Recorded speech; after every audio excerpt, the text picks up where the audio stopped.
exempt from the law. He has acknowledged that that was wrong. The courts have applied the appropriate fines and bans.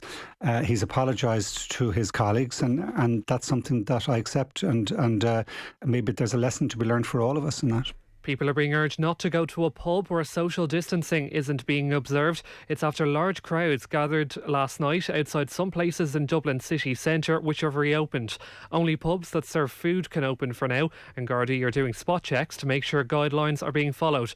Professor Catherine Motherway, former president of the Intensive Care Society, says we all need to act responsibly. We do need to have personal responsibility, and you can look into an establishment if you want to go for a drink, which we'd all like to do after a long period of time.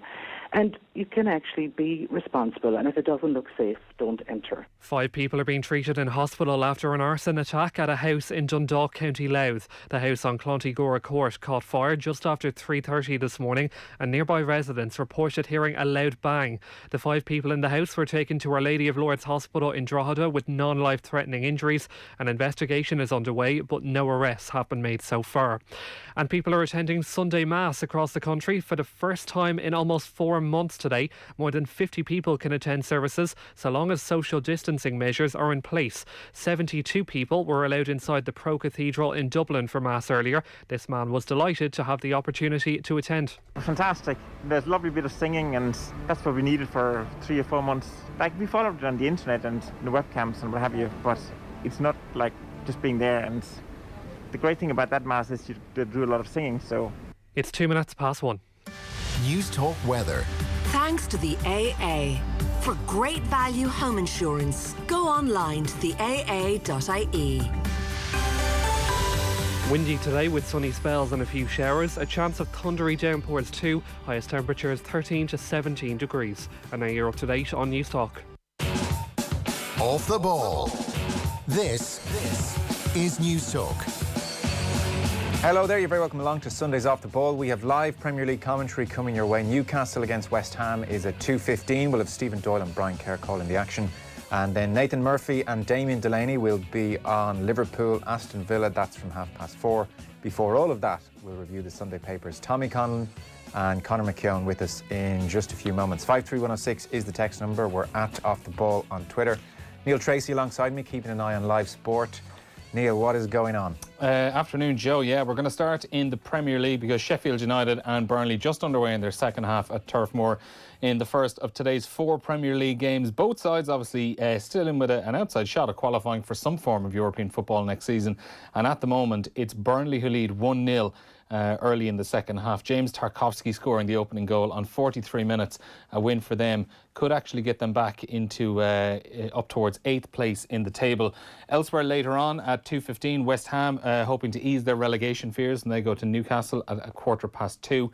And as you mentioned, Stephen Doyle and Brian Kerr on commentary for that one for us. And that's going to be followed at 4:30 by West Ham's fellow strugglers Aston Villa, who are visiting the champions Liverpool at Anfield. Nathan Murphy and Damien Delaney will be on commentary for that.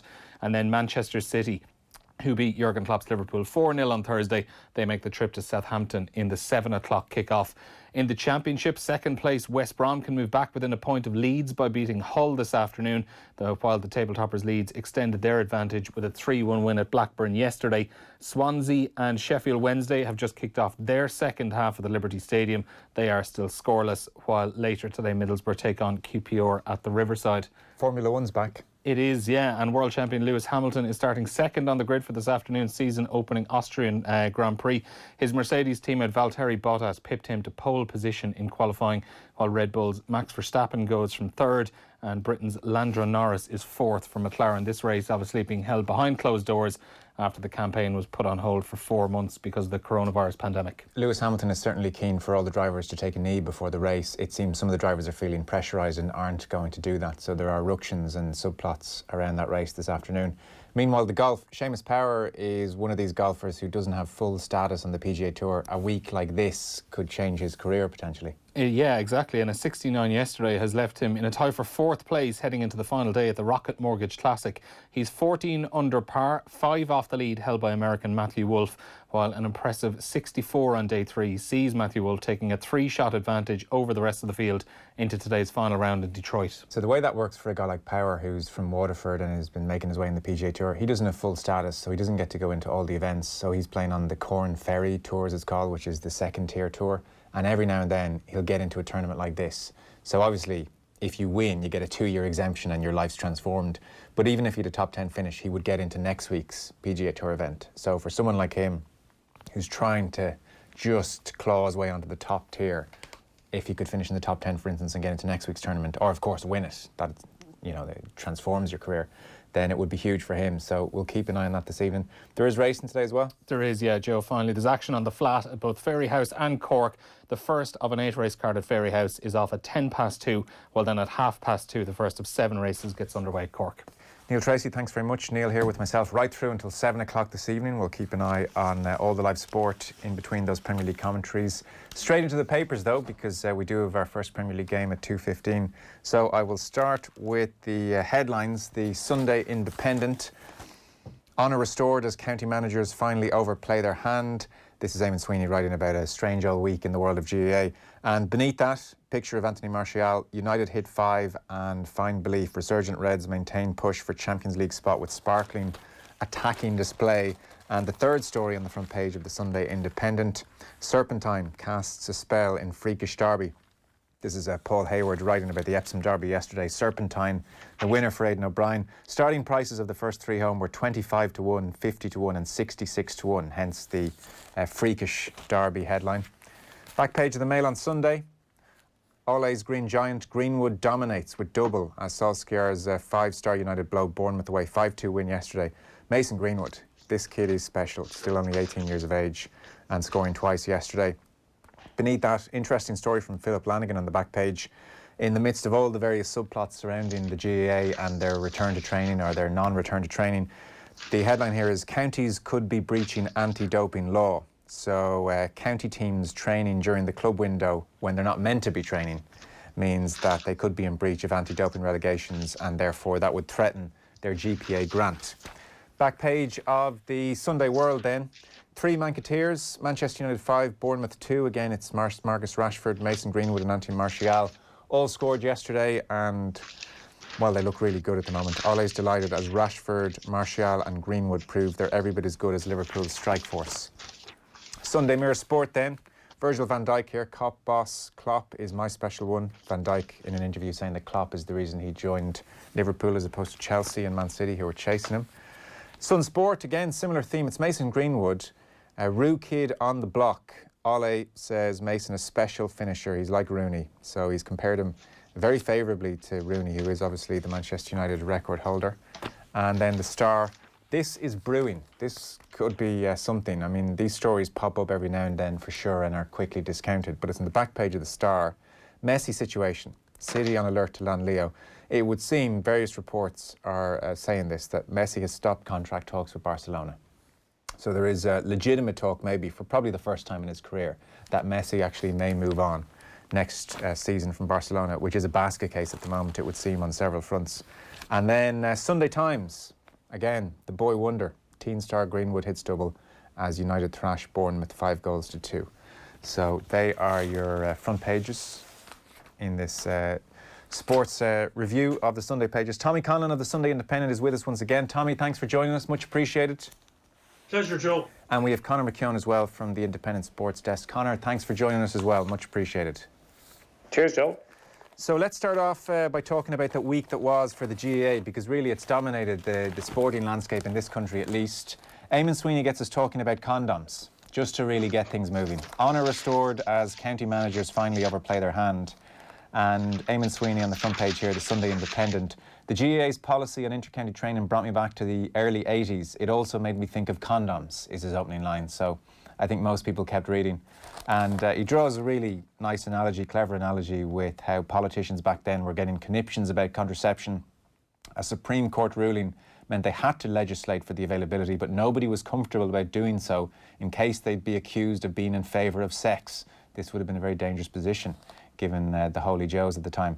So he said, instead, as a compromise, we got Charlie Haughey's 1979 bill, which said you could get condoms if a doctor wrote a prescription saying they'd be used for bona fide family planning purposes, presumably within marriage. There was a kind of nod and wink acceptance that this law wasn't meant to be taken entirely seriously. Plenty of doctors, he said, wrote prescriptions for people with no rings on their fingers.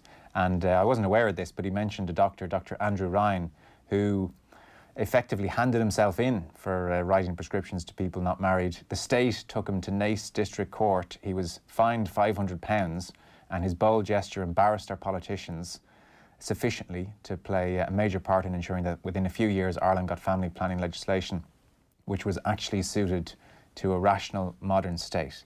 And he likens this situation, Tommy, to what we've seen over the past week. Nod and a wink territory from the GAA. It was roundly criticised. Michael Dignan went in very strongly here on Monday evening, and there's been a U-turn effectively from the GAA in the last few days. Yeah, it was very amusing metaphor by Eamon to explain the latest contretemps in the GAA via the medium of rubber johnnies, and using the that sort of parallel, basically our time-honoured hypocrisy towards the law in Ireland and regulations and rules, and which we all know was very much part of the culture in 20th century Ireland, in sort of post-independence Ireland, and where there was always this ambivalent sort of dual attitude towards rules and regulations. And Eamon, we were supposed to have moved on from that post joining the EEC and post Celtic Tiger and all like that. We got much better at observing and respecting the law of the land and the rules and regulations. But there are times when we revert to type, and Eamon has dredged up this kind of comical sort of reference to the past and our famous Irish solution to an Irish problem when it came to contraception, and very nicely dovetails that into the issue about county versus club and Croke Park, which is supposed to be nowadays sort of above board in terms of observing the sort of rules and regulations, and that Croke Park resorted to the old traditional Irish attitude of if rules are being broken, look the other way. And there seems to be an element of that, a strong element of that. And finally, there were more, it seems, almost more or less shamed into owning up to their responsibilities, and finally being flushed out to kind of lay down the law, at least in theory, at least they're promising to, or threatening to, as per last Friday. But Conor might be able to shed further light on whether they actually will, or is there any chance at all that they might actually haul in a couple of county team managers who have been blatantly flouting the regulations and actually do something about it. Yes, Eamon concludes, Conor, the ordinary GAA members have recovered their honour by refusing to be treated like fools this week. The GAA's top brass ended up being the ones who got called out. The Irish solution to an Irish problem turned out to be just as foolish as Haughey's was back in the 80s. It was a bad week for Croke Park, but it was a very good week for the GAA. I mean, in some respects, Tommy makes the point that we had thought we had grown out of rule breaking, but really in the world of the GAA, and not least when it comes to payments to managers, there are many areas where we never have. It seems this week they were held to account, almost, was the point. It was quite a striking week in that maybe there was an assumption a week ago that, well, look, county teams will train on the sly. There was meant to be a ban before Christmas a couple of years ago. That was flouted. These things just get flouted. I wonder, did the GAA just not suspect this would blow up into the issue it became this week? And why did it, is the interesting question. Yeah, there's a kind of a, I don't know, there's a bit of a mood swing away from, I mean, there's a universal acceptance that the messy nature of the calendar in the GAA and the fact that like one thing the GAA doesn't do very well is prioritise. So, you have situations where players are training with their club in the week that they play a Sigerson game or a Fitzgibbon game, and you have a situation where players are playing international rules, selected for a squad, and then they have to make the decision. And the same thing happens with the club situation. And we're in, I think, a very unique sort of situation this year because of the way the thing is structured. Because if you're an inter-county manager here, and I know that, not very many of them are saying a whole pile at the moment, but if you're an inter-county manager, you bring your squad back training in November. You have them basically until April, and then you give them back to the clubs, and then you get them back for the championship until it's over. So they've a huge level of control over players' habits and what they do, and how they look after themselves and what they do with their time. And like what's happening in this situation is the part that the GAA season already played in an inter-county context is null and void. It basically may not have existed, may as well not have existed for most counties, because the break in between means that managers, I would imagine, some of them are having panic attacks over the lack of preparation that they feel they will have ahead of what is already a much more cutthroat championship than usual. So that's essentially the nugget of where this whole contretemps has started. Inter-county managers who are probably the people in the situation, well, they're probably the people in the roles that, if not the most high pressurised in GAA, are certainly the most highly scrutinised in the GAA. And like we talk about inches deciding these games, the big games in championship, and like how many inches are you going to get by having an extra 3 or 4 weeks collective training? So like that's why these teams are training. Like I think sometimes we're very quick to assign blame in these standoffs or anytime there's any controversy in the GAA and say this side is right and this side is wrong. And I think mostly speaking, we know which side is right and which side is wrong in this situation. But it's important to understand why people are being put in this situation, and it's important to see that it's actually the players that are being put in a very, very awkward situation by having to serve 2 masters in some cases. But I think the interesting dynamic now will be on the county boards, because on Friday the GAA, according to reports, made it very, very clear to the county boards that it is up to them to enforce this. And if they're found to be in contravention of this rule, they're going to bring in that catch-all phrase, behaviour which is deemed to have discredited the association, which carries an 8-week suspension, which would effectively take a county out of the championship. Now, would they go to that extent to take a team out? I doubt it. But it's no longer on them, I suppose. That's the big point. The stand they took on Friday now puts this on county boards to police their own situation, many of whom, by the way, who are already coming under an awful lot of pressure from clubs within their counties to get their inter-county players back. So, it's a delicate ecosystem, the GAA, at the best of times, and at this moment it's a bit fractious. Tommy, there's no doubt the county setup has been attacked over the last number of years. It's almost spoken about as the ruination of the true beauty of the games and the club player and the club scene is this wonderful setting where nothing bad ever happens, and the county game is almost marginalised in terms of how it's regarded. And like for me, I want a vibrant county scene, and I watch county hurling and football far more than I will ever watch club hurling and football. I understand the importance of the club, but we could be going too far here. Like I would put it to you on this week, there's a twofold issue, and Colm O'Rourke touches on this in his piece, solutions becoming part of the problem in new GAA reality. So, okay, point one we can all agree on.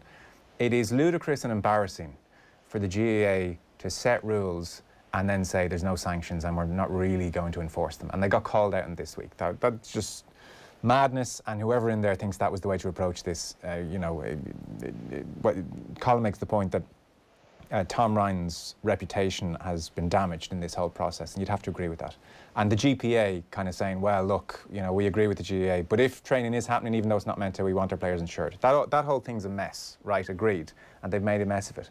But the next layer is, are we going too far here in that we're saying there can be no county training whatsoever until September 14th? Does it really need to be that way? Like Colm O'Rourke makes the point, if you're in Wexford, for instance, their hurling final finishes up on August 22nd. So if you don't, and they say we want the football club championship to happen after that. So if you don't play football in Wexford and you're finished your championship on the 22nd, I mean, are we really saying that as a hurler you shouldn't train with the Wexford hurlers until September 14th? You should just sit at home or train on your own for 3 weeks. So it struck me, and Colin O'Rourke makes the point, we should have had a rule where, for instance, the county gets one night a week with these players, even in the midst of this 11-week stretch, for instance. Whatever the solution, you know, we could find one. But it struck me as, yes, the GAA set out rules which they were never going to impose, but the rule they set out in the first place seemed overly punitive of the county manager. Say that again, last point again, that what seemed overly punitive? The rule, the September 14th rule, this blanket rule, no access to your county player, seemed overly punitive to the county manager. Yeah. To be honest, at one level, I'm disinclined to be too judgmental of anyone in this situation, be they county boards or Croke Park or county team managers, because of this unprecedented sort of pandemic that arose in our society, and how everyone has been scrambling just to try and get some sort of traction, try and just somehow evolve on the hoof rules and improvisations, and it's just been, as we know, a very totally unstable and destabilizing situation for governments, never mind sporting organisations. Sure. And therefore, I wouldn't like this to be a sort of an exercise in Croke Park bashing or GAA bashing either. For example, I'll get back to your point in a moment, Joe, if I may. Sure. For example, Jack Anderson, the Limerick man who's the professor of sports law in Melbourne, he's interviewed by Philip Lanigan in the Mail on Sunday, and just to maybe broaden it out a bit in some sort of perspective from distance, Anderson says here that the GAA have done well with the whole COVID-19 regulations. The return to play protocol was tremendous compared to anything they've had in Australia. So they've done that well.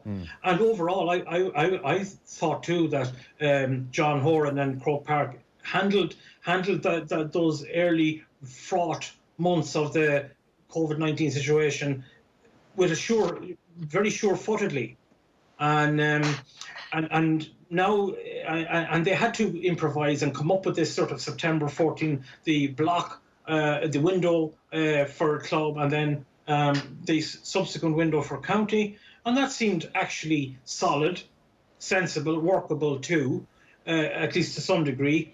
And they didn't think of everything. And one of the things they didn't think of was a county player knocked out of his club championship. What do you do with him? And it would seem sensible and fair that he be allowed perhaps train with other county players who have been knocked out of their championships, or have some training sessions with whomever is available from the county panel. That would seem a sensible sort of tweak of the rules. The other thing, Joe, I think as well is that, like, the notion itself of a training ban is a very GAA concept. Like by what rationale? I know, the point of fairness has been raised. If Wexford finished their county championship in middle of August and Cork finished theirs at the start of September, it's unfair that the Wexford hurlers get an extra 2 or 3 weeks to prepare for this championship than the Cork players do. But, like, how do you define a training session? How do you tell sort of adult male athletes that they can't train collectively for 2 or 3 weeks? I know that they're not insured, but, like, it does seem to be a very sort of, it's almost like in trying to seem as fair as humanly possible, the GAA are kind of legislating themselves into a corner. And like the concept of training as well, like, we know now that inter-county players in particular, and a lot of club players, but inter-county players, they train all year round. They mightn't kick footballs with each other, but, like, they're constantly in that kind of high performance environment where they're training 12 months of the year to some degree.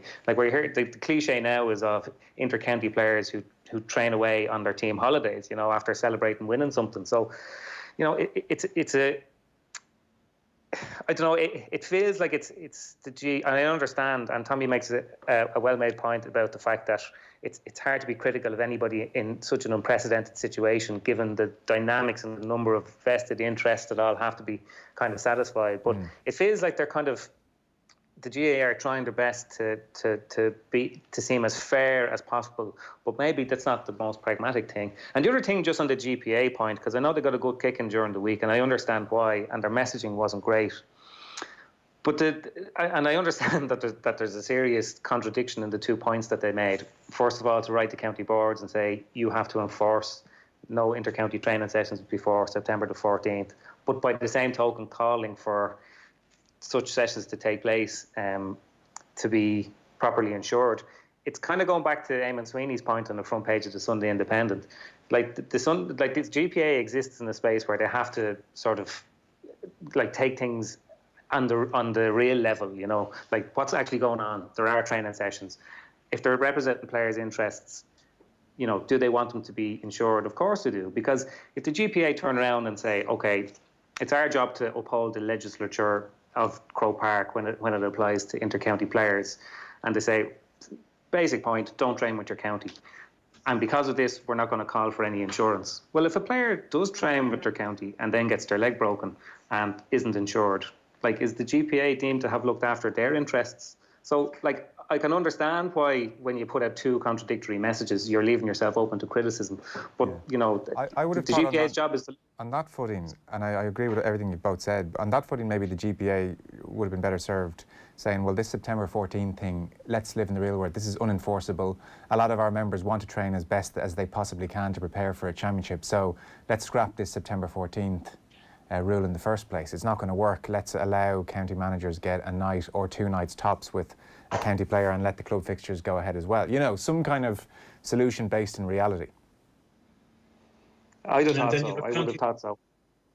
And then you have county managers, some of them at least with their big egos, and thinking well that's a license to take away the club players altogether.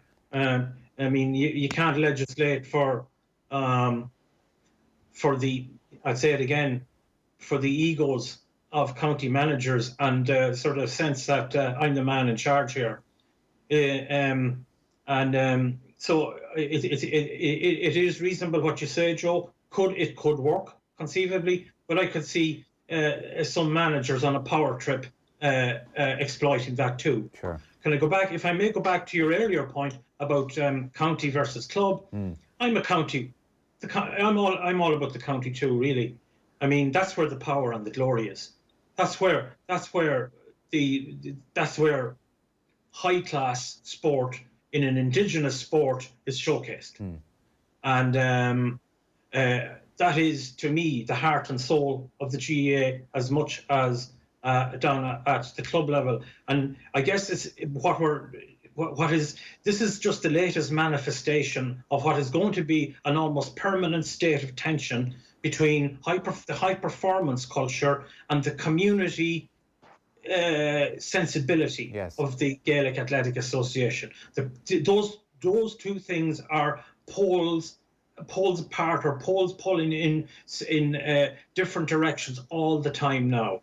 And there's the GAA's sort of sacred remit to the people, to communities on the one hand, versus at the other end this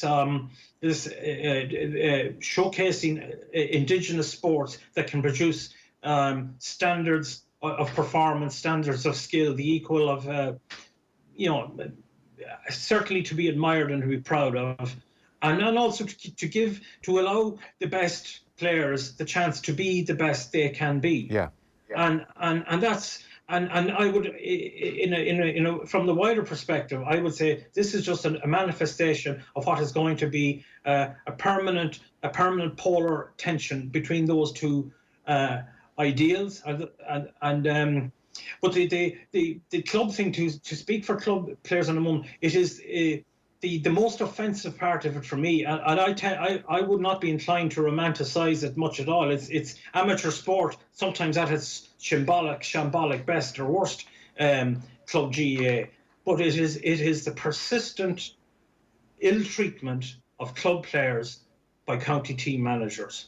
the way they're messed around week in, week out, month in, month out, treated like second-class citizens. Have the teams, those club players have aspirations to win county titles too, and to be the best they can be too, and to spend months and months of every season without their best players with them, training, bonding with them, building a team together, and just basically to have their county boys back whenever the county manager ordains it's okay, and for these club players to be just left more or less abandoned, training, how demoralising that is, and basically it's just not fair, and it's a form of ill treatment, and it's gone on too long. And it will always go on. I think you're right when you say this is just going to continue. Conor, what about the obvious solution, which goes against the grain of everything the GAA is supposed to stand for? But what about the obvious solution, which is if you were playing county football and you were enlisted with the county team that year,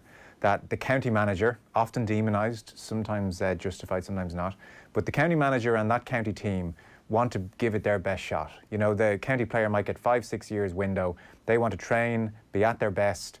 Why don't they just say for those 5-6 years, I'm not going to be around for the club effectively, and let the club players play week in, week out, play as many matches as they want. Effectively, I mean, it's been compared unfavourably to the rugby solution with clubs and provinces. I don't think that's a right comparison, given the professional nature of the provinces. But for what basically this is a solution for the club player, that they play their games without the county player. They're playing in May, June, July, August, September. County gets knocked out, county players go back and play club. That solution is dismissed as, no, we just can't go there. That is not what the GAA is about. For me, it's the most obviously workable one. I mean, the CPA and others would say, no, we can sort out the fixtures, we can. But there is always going to be human nature here, which will mess with any proposed solution.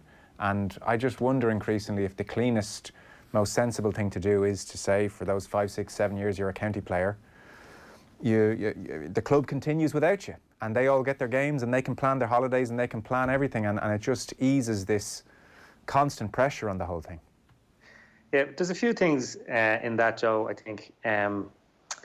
The first one is that, you know, we talk all the time about the sacrifices that inter-county players make in terms of what they give up, you know, with social lives, and, you know, sometimes their work or study life can suffer. But one of the main sacrifices that inter-county players are giving up now is involvement with their club to any great level.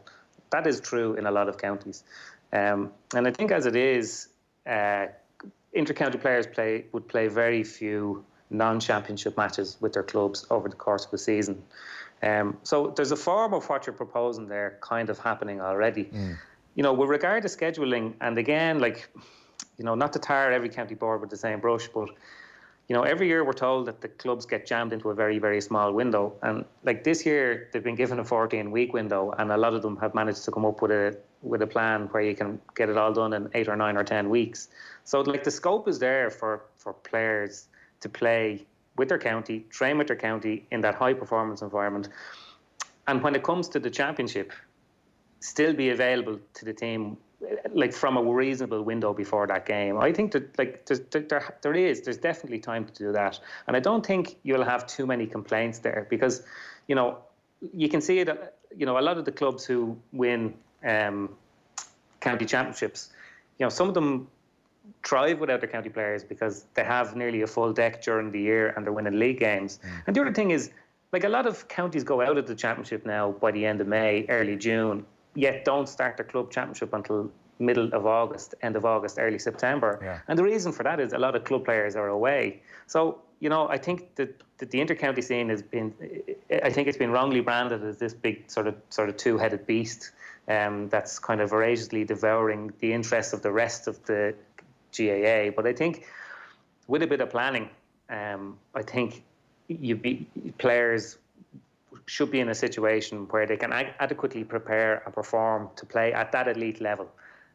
Because that's the other thing here, and I don't know, but I do think that if you surveyed all the inter-county players in Ireland, a lot of them would like to do what Colm O'Rourke is proposing in his column today, which is maintain some contact with the county setup while we're ostensibly in a club window. And then, you know, obviously after that, go back and play championship with their club. And, you know, I think that's probably the best, or the best worst solution. Okay, so you think that's far more possible than my more extreme version? Yeah, absolutely, yeah. Okay. We'll take a short break. We're not going to sort this out here. We've got plenty more stories to get to. We're back in a moment with Tommy Conlon and Conor McKeon. The Sunday Papers on Off the Ball. Screen Time with John Farty. This week on Screen Time, I talk to acclaimed actor Chiwetel Ejiofor, star of 12 Years a Slave and Doctor Strange, about his new Netflix movie, The Old Guard. Mark Ryle puts on his jazz hands and reviews Hamilton. And musician and Senator Francis Black chooses a favourite movie. Screen Time with John Farty. With Elephant and Castle. Listen and subscribe to the podcast now on newstalk.com or on the Newstalk app. At Renault, we want to be the first to bring you Buy Now, Pay Later. Our new 3-2-1 offer gives you 3 unmissable reasons to buy a new car.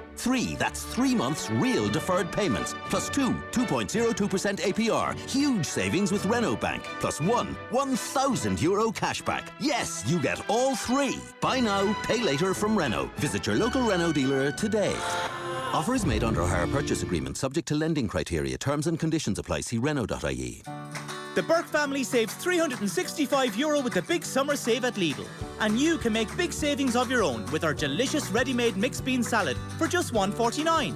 There's our handy spinach, watercress and rocket salad packs at an incredible $1.29. And 250 grams of juicy Irish strawberries for only $2.49. Start your big summer save at Lidl.ie. Lidl, more for you. The Burke shop between May 21st and June 8th and received a gratuity for participation. Afternoons are easy with InsureMyVan.ie, Ireland's low-cost van insurance specialist. Get your business back on the road with Insure My Van's best price guarantee. For super savings, visit InsureMyVan.ie. City Financial Marketing Group Limited, training as InsureMyVan.ie, is regulated by the Central Bank of Ireland. Horse racing is back and it's on the telly, so you can experience it at home on your terms. Whether that's dressing for the occasion, did you buy a waistcoat for the dog to match yours? Yep. Getting really into the lingo. Well, you know, this filly goes well on good ground and we'll really fancy this trip. Or watching with your mates. Is everybody on the call? So what do we reckon for the 4 o'clock, lads? And there's one thing we'll all experience together, the thrill of the final stretch. Get into racing at home on your terms. Go to hri.ie. Horse Racing Ireland.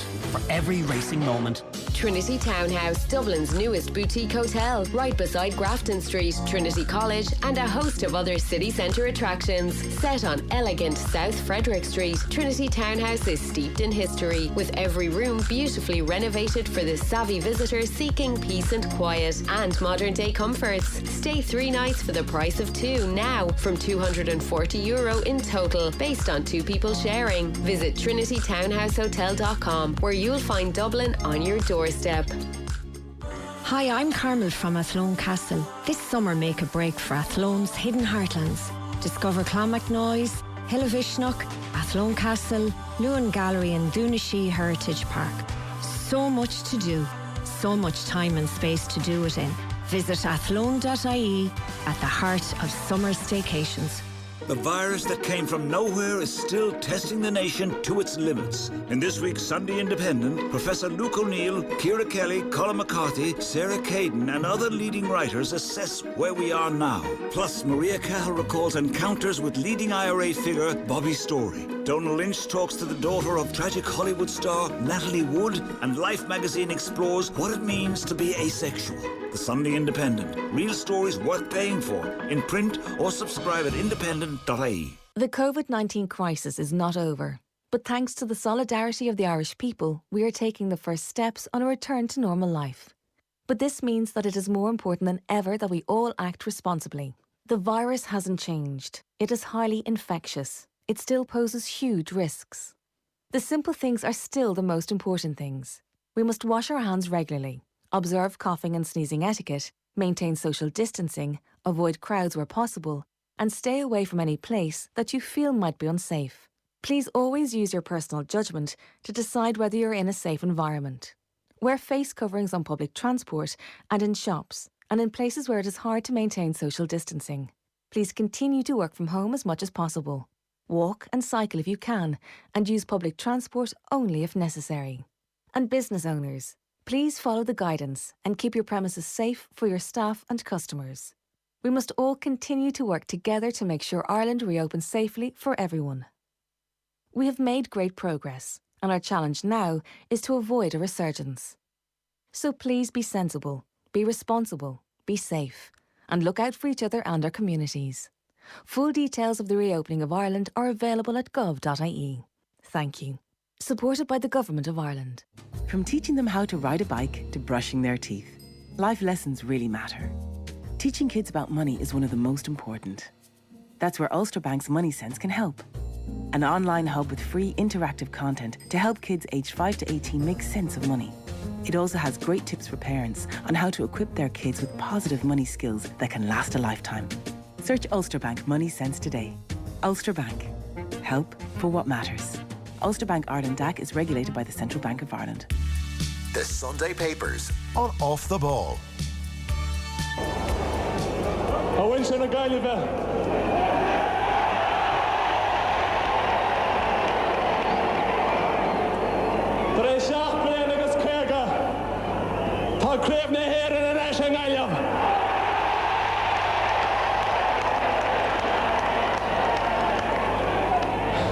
While buchas a gáil dair limné a sacht an cliffe éontach a thug sé dóin inniu. Agus báile me mar san trís cléachan éis a thuirt go limnach. Hep hep! Hep hep! Hep hep! People of Galway, we love you! Yeah, most of you won't need telling. That's Joe Connelly in 1980 leading Galway to their All-Ireland, first All-Ireland in the hurling in 57 years and making the greatest All-Ireland acceptance winning speech by some distance, I think, or certainly the most iconic at 23 years of age, Oscuelga. And Joe Connelly is the subject of an interview with Dermot Crowe in the Sunday Independent, pages 8 and 9. We're reviewing the Sunday Papers with Tommy Conlon here and Conor McKeon as well. This is 2 pages, this interview with Joe Connelly, 40 years on from that day in 1980.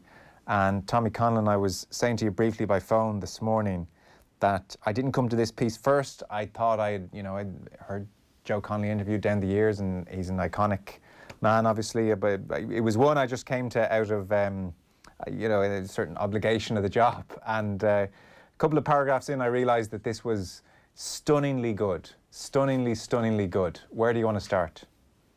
Yeah, I fully expected it to be at least good. It's great. It's a beautiful piece of work. There's a harmony here between the interviewer and his subject here. Dermot has sort of marshalled this material with I think with great skill, and he has given a platform to Joe Connelly that Joe Connelly excels in and shines in, and what shines through it for me is just the generosity of spirit, the largeness of spirit of the Connellys of that era, of that Galway era. But Joe McDonagh gets mentioned too, that wonderful man taken too young as well. There's a sort of charisma and mythology and humanity about that story. And when Joe Connelly here shares some of the details of his story, and it becomes in a way, at least in some way, just a story, not the story, a story of Ireland too. Because one of the reasons the Connelly brothers ended up playing for Galway and winning that famous breakthrough All-Ireland was it goes back to their father, and he speaks lovingly of his parents and with the deepest admiration and respect for his parents. And there were 10 Connelly siblings, and their father, Pat, ended up, they were growing up in Connemara. The first 4 children had been born. Pat Connelly, and this is where it ties into the broader social history of Ireland in the 20th century. Pat Connelly contracted tuberculosis, and in 1948, and he lived with that illness for the next 10 years until finally the wonder drug was discovered. And from what we've heard and read over the years, tuberculosis was the terror, it terrified people in Ireland back in those post-war years. And as a result of it, the Connelly family moved from Connemara to the edge of Galway city, beside Ballybrit race course. The club, the GA club beside them was Castlegar, and that's how they became the Connellys of Castlegar. But they moved into that. They moved there because the TB sanatorium was there, and to bring Mr. Connelly to the sanatorium, it just to make it possible to access the treatment, the family moved from Connemara, Irish speaking, and from there then he proceeds to talk about his parents and how they managed to make do on a cottage in Ballybrit, and it was still rural, albeit on the edge of the city. And Joe takes us through the life and times of a family, of an Irish family, coming through out of the Second World War Ireland, and through the hard times, the hardships, the constant proximity of maybe poverty, maybe close to it anyway. Well, he says that the 7 boys slept in one room, Seomra Moor, we used to call it, Seomra Moor, which is... And he talks about his father, who lived till 94, by the way, and the Connelly youth gene is discussed, and one of them, his brother at one stage at 66 is recognised in a pub, and they presume that he's Joe's son. But he says of his father, he was that generation of hard-working men. Every time he'd come home on a Thursday, he'd hand over every single bob to my mother, and every Thursday as children, for most of the year, you'd get a block of ice cream or a packet of sweets. Wherever you'd be on a Thursday, you'd be home for that. It was the highlight of the week. Yeah, gosh, it's full of this interview is full of anecdotes like that, and I might, if I may, Joe, share another one. How later in life, when Joe was sort of managing director or chief salesman with the family business Connelly Sports, and all the children were reared at this stage, and as part of Joe's work with the business, he was on the road a lot as a salesman for the company, and he would bring his elderly or his aging parents with him on some of these road trips. And he says here, quotes, "They were among the happiest days I could ever imagine. They'd often came with me for the spin, especially down to Kerry. I was maybe leaving at 7 in the morning. They'd be ready since 5. I'd put them in the back of the car, down, say, for a 2-day trip. They loved it.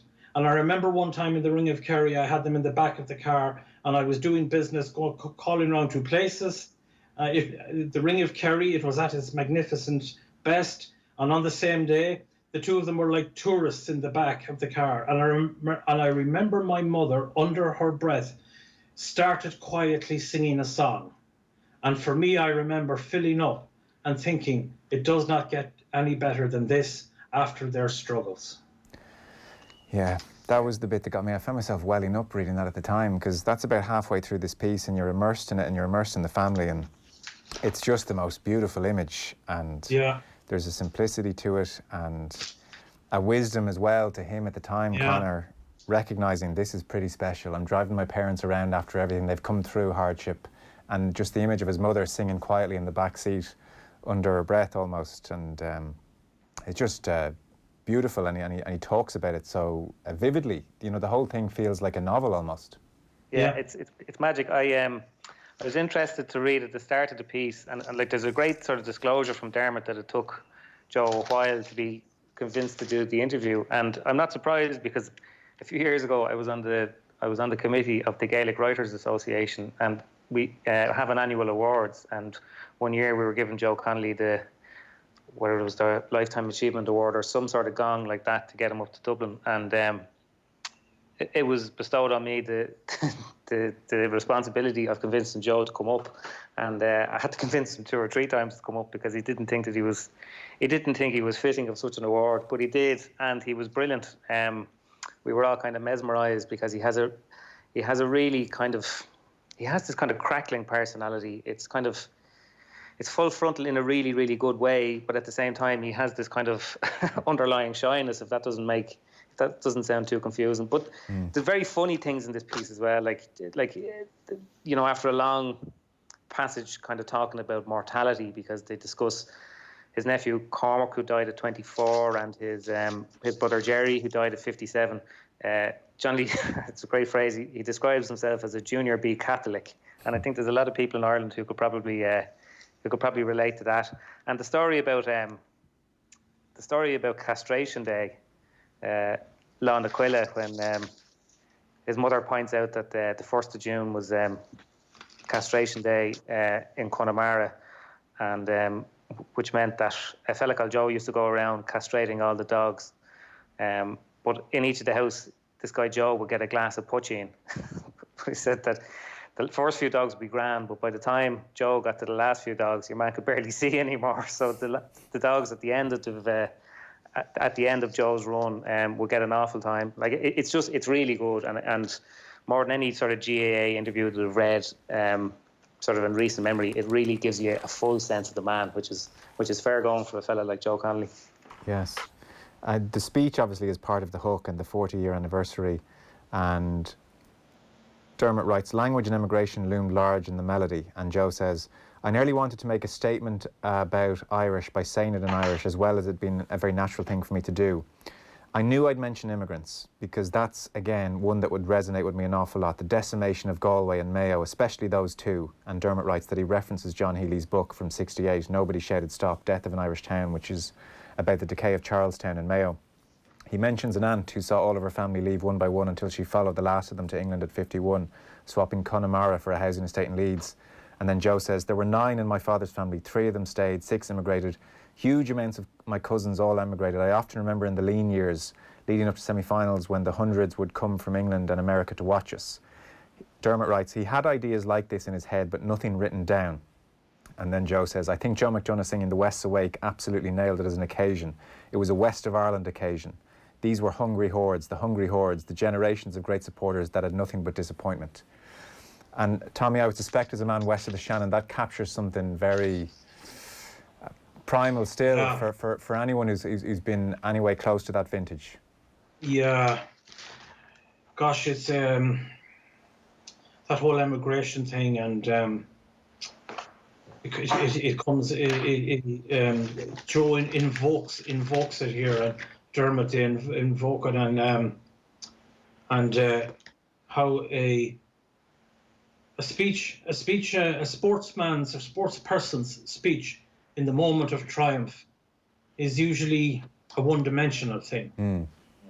And here was a three-dimensional speech about life, or somehow reflecting the lived life, not far wider and deeper than the moment of triumph. And let's not relegate in sporting terms alone what a landmark moment that was when Galway won the All-Ireland in 1980. But in the spirit of, I guess, of Galway and the West, Joe Connelly and Joe McDonagh articulated something far deeper, and I guess to use the hackneyed expression, it went to the soul of people. Yes. It connected with our souls. And as Joe says here, the winning of it in 1980, it mended broken hearts. Yeah, it's a great line. Tommy and Conor and I are going to continue here we're streaming, we're on the app as well. You'll be able to continue listening to the rest of the paper review. On the radio, we're taking a short ad break, and then there'll be news headlines and the Premier League game upcoming. That's with Stephen Doyle and Brian Kerr, Newcastle against West Ham. So here in News Talk, we're going to take a short ad break, but we are on all our streaming services continuing the paper review, and you'll be able to get the full podcast in due course. So we'll take a short ad break in the radio, and then the football is on the way. We'll continue the paper review here with Tommy and Conor. Okay, we can continue the paper review here. So if you're listening on any of our streaming services, stay with us. We're continuing. Tommy Conlon of the Sunday Independent, Conor McKeon of the Independent Sports Desk He captures something else, Conor. I mean, it's funny, you know, we spent this hour already talking GAA here and talking about professionalism effectively and the elite, and we're talking about the club player, and somewhere in the midst of it all, if you're looking for something approaching a beautiful balance, the way he talks about playing for Galway and the league games at a certain time just seems like such fun and so vibrant. He says, we used to love the league matches before Christmas especially. The journey back home through Ballinasloe or Portumna, inevitably we'd go through Loughrea, maybe Salt Hill to end the night. At some stage in the night, Niall McInerney would always say McDonagh, like a command. McDonagh had a wonderful singing voice. He was the lead singer in a musical society in Galway one time. He had a great range of songs, Irish, English and Welsh, and he loved singing. And then another 8 to 9 of us would carry a tune or belt something out. I think that without Joe McDonagh, it would have been a much quieter group. He brought the wildness, which we had in college, to the county setup. Cyril Farrell would be a good singer. Conor Hayes would be a good singer of the UCG crowd. Man, that's I found myself reading that and thinking you'd love to have been part of that Galway side travelling back from a league match before Christmas. Ah, yeah, absolutely. And like you hear about the glory days of, you know, teams from Dublin going to Cork or teams from Cork going to Dublin for a league match on a Sunday and getting back on, you know, Tuesday, like, you know. But even to tie in what we were talking about at the start about the county setup and whether we're in danger of, you know, trying to diminutize it or somehow like be careful what we wish for in terms of the county thing. When Joe Connelly speaks here about all the people who emigrated and how the west of Ireland was decimated by people leaving the country, and you get this tremendous sense of, like, the beauty of the article as well is, as Tommy said, you get a great sense of how much he loved his family and how much the place where he was from meant to him and how much all the people around him.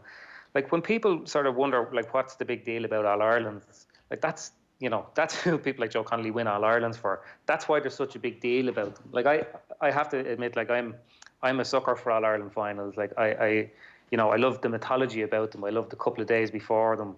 You know, I love all that sort of stuff. And when you read this and you see who it was and what prompted the speech and what was kind of bursted inside of Joe Connelly when he made the speech, you go, yeah, like, that, we have to preserve that at all costs. Whatever the rows about high performance clubs, schedule and all the rest of it, I think that as a kind of a showpiece, I know that word gets used a lot, but literally as a showpiece for everybody else as to what the GAA is about at that level, I think it's magnificent. Tommy, as an aside, I haven't read Nobody Shouted Stop. I keep meaning to, John Healy's book in '68. Have you read it? I have presume you might have. Yeah, I read it as a student many years ago, Joe. But I remember John Healy, the author, much more vividly, because he even as a kid, my mother used to get the Irish Press and every day. In fact, she routinely got two newspapers every day, and sometimes even 3. She absolutely devoured newspapers. And my mother was from the traditional Fianna Fáil Catholic GAA stock, and when she discovered there was a man called John Healy from Mayo writing in the Irish Times, of all papers, a sort of historically the sort of paper of the Anglo-Irish, that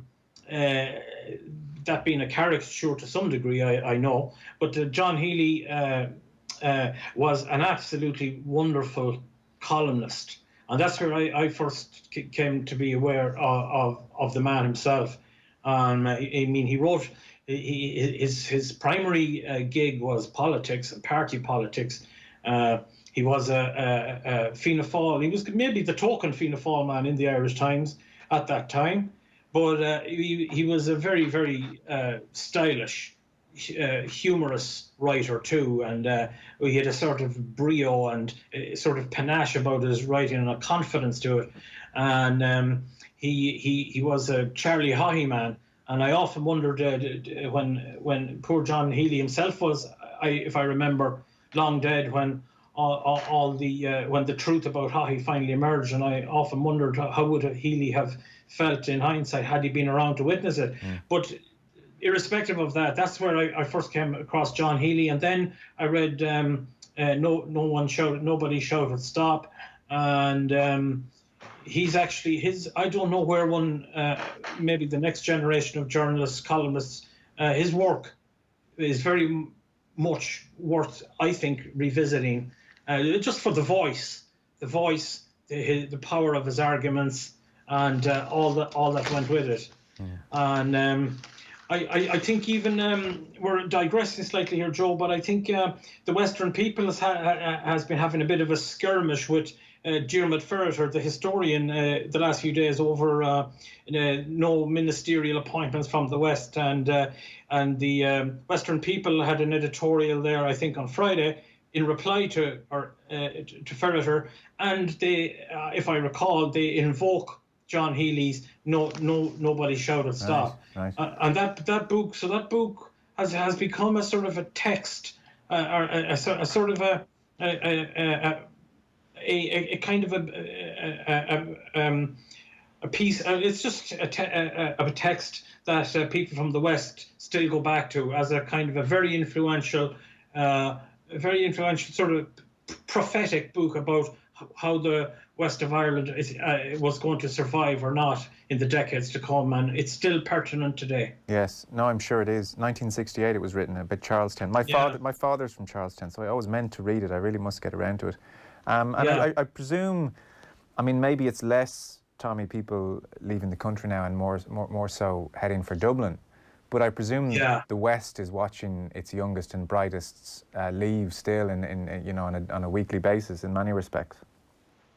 Yeah, that never-ending drain towards the east, and communities and towns and villages, and basically rearing the children till they're 17 or 18, and then off they go, and they're back for the weekends and gone again, and I suppose that goes on through their student years and into their 20s, and eventually then they get married and settle down, in Dublin or in the sort of broader area around Dublin, and it's kind of, I don't know how it can ever be somehow resolved or reconciled or anything like that. But I occasionally people, economists and others talk about somehow trying to rebalance the demographics of our country. As to how that could ever be done, I'm afraid I have not an earthly idea. Yeah. Well, this piece is really worth reading, page 8 and 9. And as Conor says, like much like his speech in 1980, even though there's a pathos to it, it's full of humour and fun and it's vivid and full of life as well. Like, even to finish, he remembers one morning while still a Galway selector lying in bed, wide awake at around 5 in the morning. At this stage in the piece, they're talking about what hurling means to him and how he's just forever invested in it. It's 5 in the morning, the summer lights invading the room. I was looking at the ceiling and my wife, Kathy, woke up. She didn't even say, "What are you thinking about?" She said, "Is it the backs or the forwards?"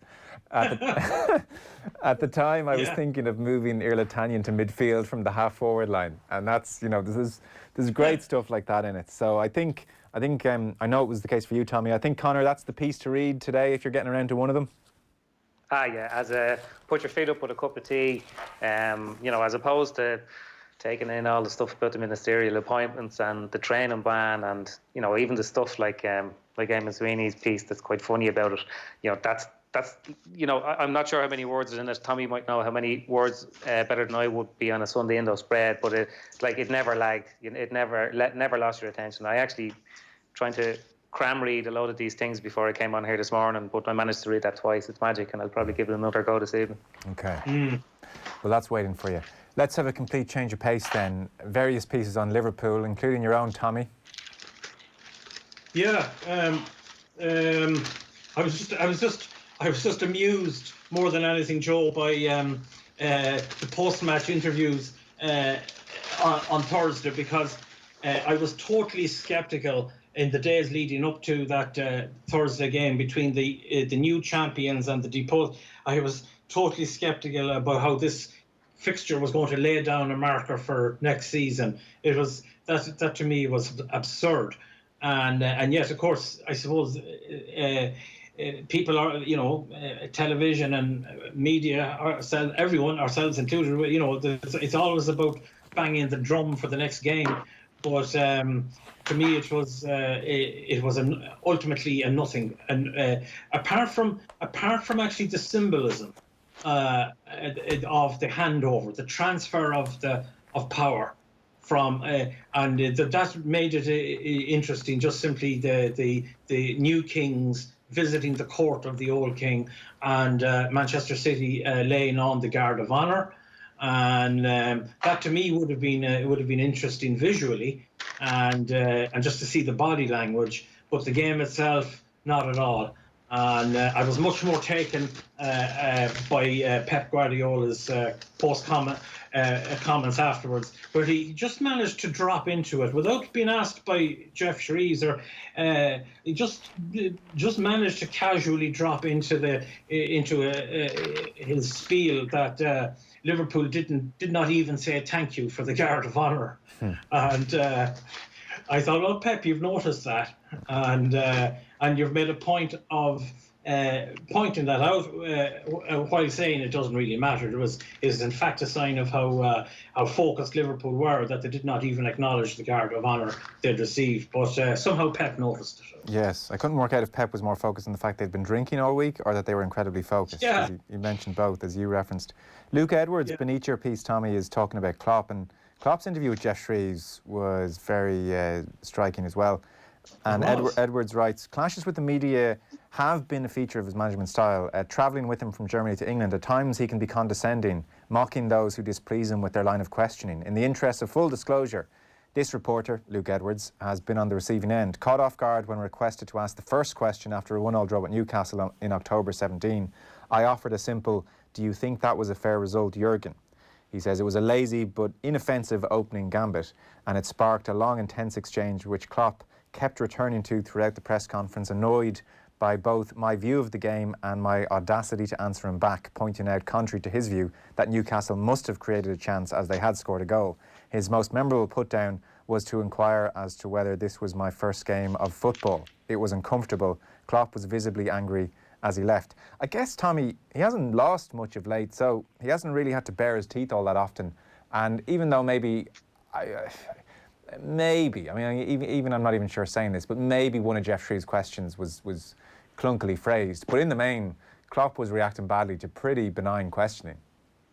I thought so too, Joe. I wouldn't be inclined to blame Shreves. Shreves was just throwing him a few softballs. Yeah. But he could have said, Jurgen, you're the greatest human being that ever lived, and Klopp would have taken an offence because he was, as Roy Keane pointed out afterwards, he was absolutely furious. And as Keane said, no manager of his calibre likes to be beaten 4-0 no matter what the circumstances. And so he was just in a bad humour. He was absolutely felt really pissed off, basically, that his team had been done and had played so badly and all like that. And no blame attaches to Shreves, and I wouldn't attach a lot of blame to Klopp either. I mean, he does 10,000 of these, thousands and thousands of these interviews, and I'd say that the whole thing unsettled him and annoyed him. And mind you, it was interesting to see that side of him. Because he's, as you know, normally very avuncular and good-humoured and available. But reading some profiles of him, Joe, over the last few weeks and months, in his earlier days in German club football, he had a massive. He didn't have the reins. He's a massive personality. He's an enormous, big.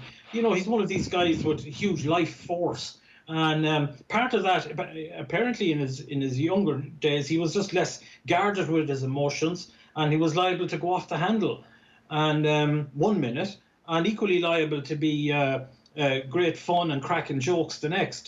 So I mean, there's like a lot of he's I presume a complex enough character, and there's a darkness to him as well, and a bad humour and all like that, and he showed a bit of it on Thursday night.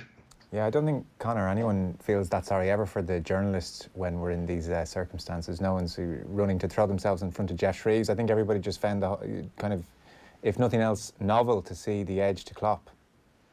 Yeah, I don't mind seeing an edge from a manager, even in a situation when it's a journalist on the receiving end, because it's better than the sort of passive-aggressive kind of sneering that you sometimes get from managers. So, I like in those sort of situations, any show of genuine emotion, even if you find it objectionable, I think is very refreshing.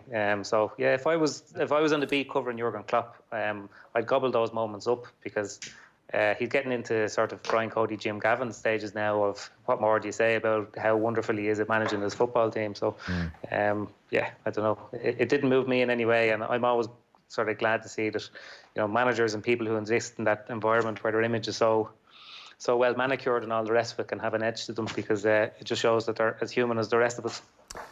By the way, sorry, Tommy, go ahead. Sorry, Joe. No, it's just Conor mentioned Jim Gavin there and that, and with the greatest of respect to Gavin, and I actually mean that, the greatest of respect for what he has achieved. But the blank, robotic, Conor, you've come across, you've seen this a lot more than I have. But I think that is the end of the line. I mean, that is the last thing we want from managers. I mean, and it's a simulation. I mean, Gavin is flesh and blood like the rest of it, but this mask, and a sort of it's sort of there's a kind of, in a perverse way, a sort of ego to it too, because it's saying, look at how professional I am, look at how polished I am, look at how in control of my emotions I am. Whereas in fact, we know that even though that behind that inscrutable facade, there's actually a guy well capable of a range of emotional behaviours, and I'd much prefer to see more of that from Klopp and everyone else in the management business, be it in Ireland or around the world, than this facade that they're all trying to project, and that we know is actually we actually know at one level it's just a performance. Yeah, it's contrived. I don't know. Conor used to skip along to those 8 a.m. Dublin press conferences, no? I didn't skip back from them, no. I know, like, the way that Jim Gavin managed his team was the same way that that fact is lost on a lot of people, that the way that Jim spoke to the media was the way that he managed his football team, which I believe is the way that he deals with aviation safety, He didn't ever reveal any side of character at all, That's kind of, he had a management persona that he adopted for all aspects of managing the team, and he never let that down. And I know from talking to players who played under him, that's the way he managed the team, as well as that's the way he spoke to the media. So look, that's interesting, because it was never quite apparent if, when he finished talking to the journalists, he would close the door behind him and suddenly turn into a different personality. But that's interesting that this was his management approach to all areas, be it the players or the media. Yeah, so and it didn't make for a great copy, but it certainly made for a great manager. So, I just want to ask Conor there, if I may, Joe. So, was I getting it wrong there when I said to some degree it was a facade, or I think you might be saying there that in fact it was really him. That's how he dealt with the players, you think, as well, with that inscrutable sense of control. And that it wasn't really an act. No, it was an act, but it wasn't for the sake of the media, I suppose, is what I'm trying to say, Tommy. Right. I met Jim Gavin before he became Dublin manager, and he is a very different guy than the person that you saw in front of the cameras who sat in front of the microphones when he did his post-match press conferences. But that was the same guy who was in the dressing room. So he was he was very much sort of removed his own personality and emotion from the role, which. The thing about it is, it works so well for him. Like, you can't really argue with it, but obviously it can be quite frustrating when you're trying to get to the core of the man and find out what makes him tick, because he never really went there, Yeah, Conor, to segue then, keep the Dublin theme going. There were two pieces we were going to touch on. Joe Brolly is bringing us the latest word from David Hickey. He reckons Dublin might do 10 in a row at this stage, and we have Mick Foley writing about Jack McCaffrey's departure. And Joe Brolly's talking about Dublin the way we've all been reflecting on Dublin of late. He says, I've reflected on many occasions that they play as though they're the only team on the field. And there's a great quote from David Hickey on the precision of their play. Hickey said, I played senior football for Dublin for 14 seasons and I never got a pass. The most I could expect was a 50-50 ball. With the current Dublin team, Cluxton kicks the ball out and it's either a score or a wide. The other team are not involved, which is a really nice, I think, astute way of looking at things. And Bradley writes, Colin Cooper made the point to me once that the most unsettling thing about playing Dublin is the way they ignore you, the sense that whatever you do, it will not deter them from inflicting death. And he is very optimistic about their prospects. The likes of Howard, Conor Callahan, Fenton, Merchant, Davy Byrne, etc., who've never been beaten in the championship. Cluxton, he says, still in superb condition. And yes, they've lost McCaffrey, which is the unfortunate point. He says, interestingly, Conor, of McCaffrey, and to my knowledge, we don't know his reasoning yet. He hasn't spoken to anyone, so this is just speculation. But it's an interesting point. I believe he's bored and feels unchallenged now. After all, he's 5 All-Ireland medals, and for a young man of such high intellect with electricity coursing through his hyperactive mind and body and such a huge amount to give, there is a big bad world out there to explore and make better. It's not that he's now too big for football, more that football is no longer big enough for him. What a player and what a man in the making. A second David Hickey, question mark. And Mick Foley takes up the Jack McCaffrey baton as well. And he draws a parallel with DJ Carey, who retired at 27, but DJ Carey was on Morning Ireland explaining himself, and we haven't heard from McCaffrey or the Dublin camp. He writes, is McCaffrey gone for good? Has his work as a doctor during the present health crisis influenced his decision? At a time when rumours of illicit training sessions swirl over county teams across the land, has McCaffrey seen something he doesn't agree with? And again, these are all question marks without answers, unless you have them, Conor. Not since we spoke on Monday, Joe. No, like the parallel with DJ is interesting because, you know, a bit like Brian Corcoran, who retired and came back, and, you know, obviously with Jack now, that's where the comparison is valid. You know, that they went at the peak of their powers, which sort of leaves open the question as to why. I think with DJ, you know, if you're DJ Carey in Kilkenny, I think life is a lot more claustrophobic than it is being Jack McCaffrey in Clontarf, where large swathes of the local population don't know who you are. So the idea that the whole thing of, and the other thing is, you know, DJ Carey at that time in 1998, you know, probably had the hopes of his entire county resting on his shoulders. You know, such was, you know, his level of ability and his output. Whereas with Jack, you know, he has frequently been the best player in the best team, but, you know, he's not the only player. You know, he's not the only, you know, I suppose, I don't want to say he's irreplaceable because I made the point that he is during the week, but, you know, there are others there that have an equal burden to the one that Jack has. So, look, it is a bit of a mystery, but, like, he does, like, you know, he took a season off when he was Footballer of the Year, having started. It's almost the exact same because he started the season in 2016 in the Dublin setup and realised that he just couldn't sort of get the energy for it, and decided to go to Africa instead. And I just wonder whether, and like, because I genuinely don't know. Like, if you talk to 5 people in Dublin this week, they'll have 5 different theories about why Jack decided to go. Other than, I knew at the start of the year that he hadn't sort of committed for the early part of it, and that, you know, Desi Farrell was saying that they were, you know, picking the matches that he was going to play. Then he played that night against Tyrone, and everybody just assumed that he was going to be there. But you know, I mean, just, he is a huge loss, and I suppose until such time as he says why he's gone, we won't know, because he's a refreshing presence when he plays in the game. He's a refreshing presence when he speaks about it afterwards, and he's the sort of guy that you'd like to see involved in GAA, not just playing, but like maybe even as a sort of, you know, a pundit or an administrator or a manager in future, because, you know, a lot of those players who come through those systems and, you know, go to one of the Sigerson schools and all the rest of it, you know, a lot of them don't have the same kind of worldview as Jack. You know, he's a very intelligent guy with a broad sense of, you know, what the world is about. And I think that's probably, you know, the crux of why he's not there at the moment. But, you know, he is a huge loss. And, you know, in no paper this morning is anybody any closer to discovering the reason why. Tommy, on the David Hickey point, so Joe Brawley kicks off his column with David Hickey in 2015 saying, mark my words, Joe, this Dublin team will win 5 in a row. And it has a second quote then from this month, 2020. Joe, old boy, I think it's only right to inform you that we'll win 10 in a row.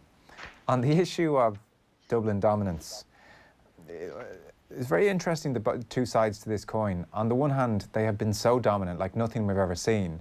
And on the other hand, not least against Mayo in the finals, not least against Kerry when McCaffrey had to kick 1-3 to rescue the day, they have been within inches of not winning several of those All-Irelands, which maybe makes it all the remarkable, the achievement. They are thoroughly dominant, and yet they've got over the line by their fingernails on several occasions. Yeah. I mean, you'd wonder, what was the difference in the end? Was it all those fabled inches that accumulated in the end to just the decisive inch? I don't know. I mean, it does happen with the champions and with the champs in any sport that all the serious contenders step through the ropes to take their best shot at them. There's a long tradition of that in all sports. They're the champs. Let's go after them. Let's take them down. And they managed to survive. And as you rightly say, without in those games being ever commanding, totally commanding, far from it indeed. Just nip and tuck all the way and just scraping, getting by. And you'd love to be able to maybe separate out or somehow quantify how much the aforementioned Jim Gavin's preparations and planning and all of that rigor and all of that enormous dedication to improvement, how much of it came down to Jim Gavin? It's impossible to separate it out, but you have to think he presided over so many of those absolutely cliffhanger finishes in the end, and it must in some way have come back to him. And therefore, does the absence of Jack McCaffrey take away an inch or two from them? As you rightly say, up until last year's All-Ireland, was it the drawn game or the replay he got the 1-3? The drawn game. It's a drawn game. Yeah, they were gone. To take Jack McCaffrey out, they were well beaten. Take McCaffrey out of the Conor out of the Dublin team that day. Obviously, it's not as black and white as this, but they're beaten. Absolutely. And if you go through, like, it'll be interesting to look back when this team was kind of finished at all those games.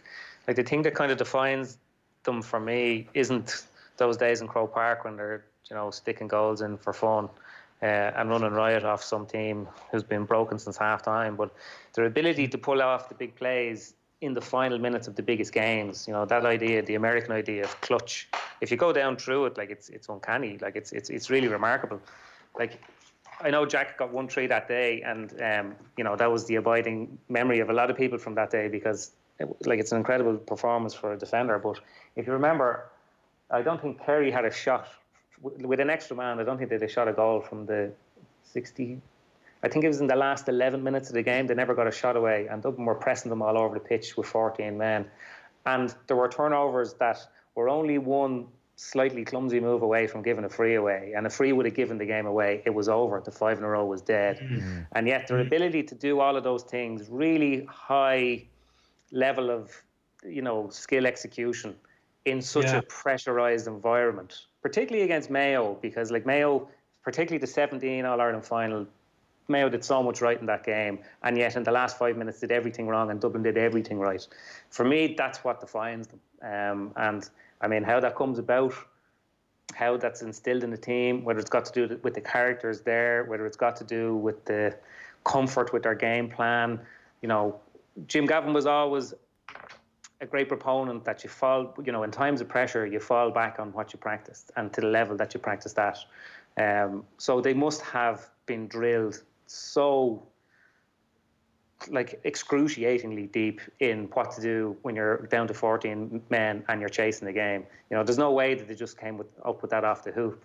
So, I mean, I'm sure somebody eventually will write a book about why they were so good in those situations over the last 10 years. But it is, for me, the sort of defining characteristic of that team, much more so than, as I said, those big days in Croke Park when they're blowing teams out of the water, because the ability to win All-Ireland finals is what turned the decade just gone into the best that any team has ever put together. Yes, no, that's the same for me as well. And Conor, sorry, Joe, Conor, you might mentioning that it brings to mind the turnover on David Moran. Oh, yeah. It was Kevin McManaman heard back down the pitch after him, McManaman. And as you said, to walk that tightrope between the tackling and fouling under that pressure. It's incredibly... Sorry, Tom, go on. And just to get, I don't remember what exact minute or what the score was, but they stripped Moran off the ball, and did they come down and score from that? Yeah, it was the 71st minute, I think. And Kerry were a point up and in possession of the ball, which you'd imagine, and the man up. So you'd imagine that's, your All-Ireland final one. And they stripped them. But I went through it there recently for a piece, and I think there was 5 or 6 dispossessions in that period of time when Kerry got no shot off. So, to be able to put that pressure on a team, with a man down, knowing that you're leaving gaps all over the place behind you, when, it's such a grave situation if you miscue any single one of your plays, I think that's nearly the story of that All-Ireland for me, rather than going on and doing the replay. That was the winning of it right there. And Mike, Conor, top of my head, am I right in saying, bar the Tyrone final, they haven't had an easy final? They've never canted away, the way... No, you can make a point that the replay last year, once Owen Murchan got that goal, they sort of... there was a period just after they got the goal that Dublin kept possession for 5-6 minutes. I don't know how many passes were involved, but they had Kerry chasing shadows. And from there on in, it was only a question of how much. Yeah. But you can't say it was an easy All-Ireland when they come from a point down the first day to draw it. But yeah, the Tyrone one was really the one. Other than that, they've been incredible games. The 2016 draw and replay with Mayo, particularly the drawn game where they got 2 own goals. You couldn't say that was a high quality game, but it was certainly a very tight, intense and high attritional game. So again, to come through that, to keep coming, if you do it once or twice, you can say, okay, they got their good day, but to do it as often as they have, it has to be testament to the characters on the team. Fellas, I don't want to be here all day, so to sum up the last couple of stories then, briefly, the Department of Sport has written about in various quarters. Mark Gallagher writes about it in the Mail, John Green does as well. I would say there, and Philip Quinn does too, the general consensus there is that Darragh O'Leary's appointment is a good thing, and that sport being away from transport is a good thing, less of a behemoth beside it. And O'Leary there is a Minister of State whose father played for Connacht and who has a big interest in sport, is obviously Chief Whip now, so he'll be at Cabinet, as well as Catherine Martin. So you would think sport may do better at Cabinet level than it has in previous years. That's their broad contention, without saying things are perfect. The NBA is returning. There's a good piece by Danny Forston in the Sunday Times about they're all arriving into Disneyland from today. Several players have pulled out. Things have gone, from a COVID point of view, crazy in Florida. The cases are just on the rise and continuing to rise under the brilliance of Donald Trump, and several players have pulled out, and some of them aren't bothering to read the handbook because they're not even allowed to play table tennis in doubles and all this kind of stuff. So how the NBA experiment is going to go as the first major league that has returned is being closely watched. Conor, you had picked out 1 or 2 other pieces to direct people towards. Billy Morgan does an interview with Michael Clifford, for instance. Yeah, he does an interview with Michael Clifford in the Mail on Sunday, and it's really good and it's quite timely as well, because there's a few kind of converging factors that if I was Billy Morgan now, I'd start to be getting superstitious, because we've an emo man as Taoiseach, and Liverpool which he's very happy about. Yeah, and Liverpool have just won the league, and Billy is famously a very, very avid Liverpool fan, so much so that a GAA reporter rang him before the 2007 All-Ireland final from the Irish Sun, and Billy told him that he wouldn't speak to him because of how the Sun, the English Sun, obviously the parent newspaper, covered Hillsborough in 1989. And he recounts that story in the article as well. And I suppose the big one, the one that I'm sort of getting to, is the fact that Cork and Kerry will play in a Munster semi-final, straight knockout. in Páirc Uí this summer. So if I was Billy, particularly after how well they went last year, in the couple of games in Super 8s and how many wins they got in Division 3, if I was Billy Morgan now, I'd be sort of cautiously optimistic about what the rest of the summer holds. The other piece that I saw, and it's not in any paper, it's in Golf Week, and it was filed overnight by Eamon Lynch. It features my my intro of the week, and it's this. And it pertains to an incident that happened last night on the PGA Tour with Bryson DeChambeau. But the intro is, it's one of life's more reliable axioms that if a man has to tell you he's a good dude, there's a fair chance that he is actually an insufferable gobshite. And he speaks about Bryson DeChambeau, who yesterday, after hitting a particularly poor bunker shot, turned around and gave out to the cameraman who was filming him. And that was on the 8th hole. And whatever about, hitting a bad shot and blaming everybody around you,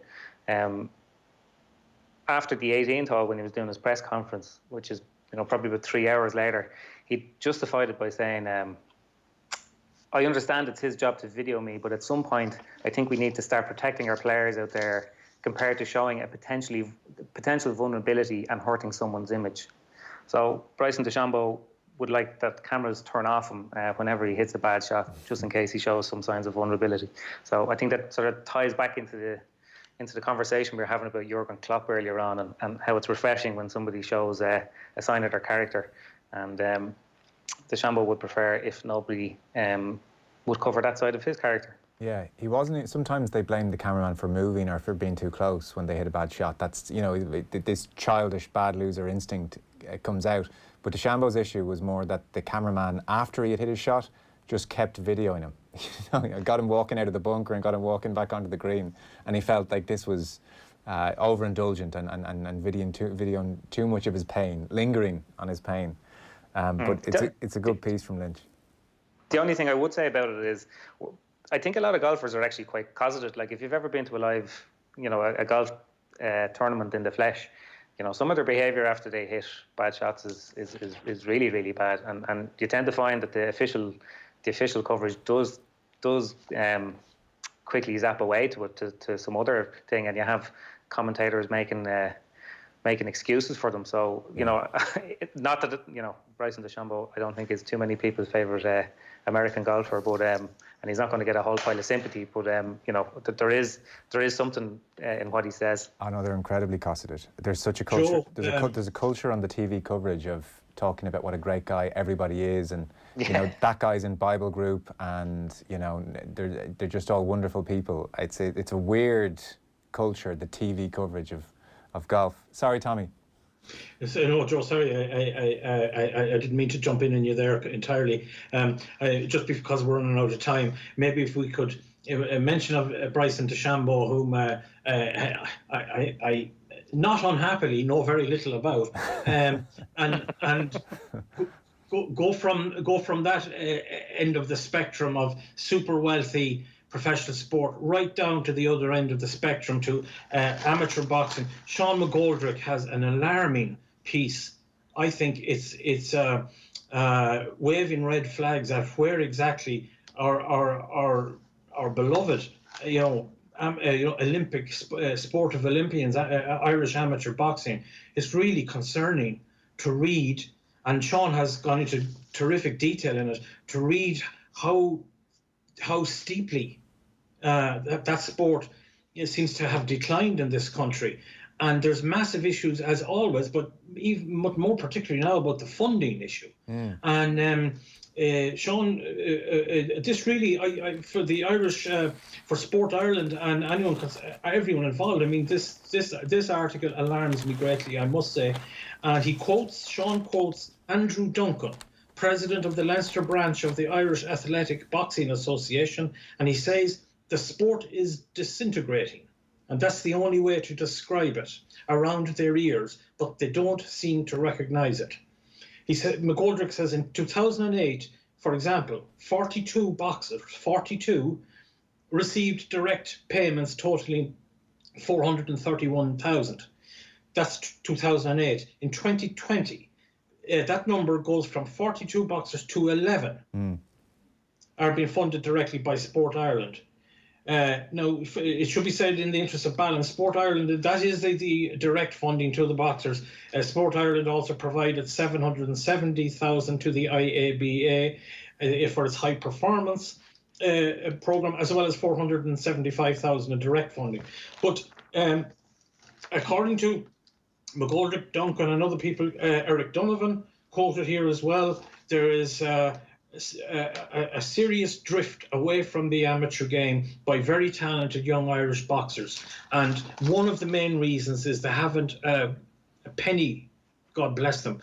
There's a young lad from Regan Buckley, quote here, from Bray, a European Games bronze medalist. He said, he was in the high performance unit. He's quoted, "It was way too hard for me to keep on going training full time and not have an income.